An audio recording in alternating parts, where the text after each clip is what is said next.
Hello, so ngayon ituturo natin kung paano mag-rename ng mga camera name.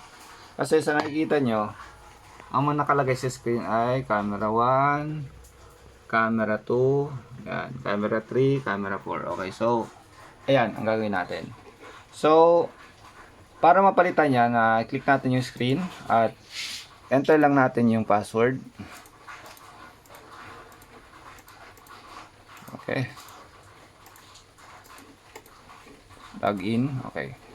So, punta tayo sa configuration. Sa dulo is yan yung parang gear, siya yung configuration. Click lang natin yan at lalabas yung gantong screen.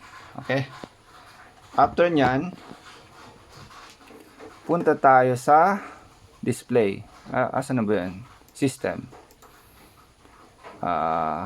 Camera. Yan. Click natin yung camera, then click natin yung display. Okay? So, lalabas yung ganito. Okay?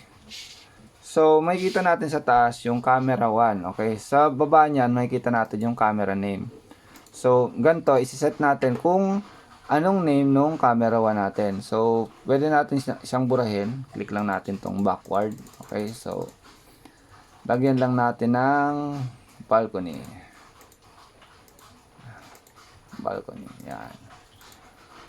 Tapos, once na ano yan, enter lang natin. Tapos, click yung apply. Yan. So, pipili na naman tayo dito ng, halimbawa, camera 2. Papalitan natin ng, halimbawa lang kasi wala tayong ano ngayon. So, papakita ko lang. Dining. Halimbawa, kung dining yung nandun sa camera mo, syempre, dining ilalagay mo. Okay? So, apply din natin siya. So, yung camera 3 natin. So, ganun lang po.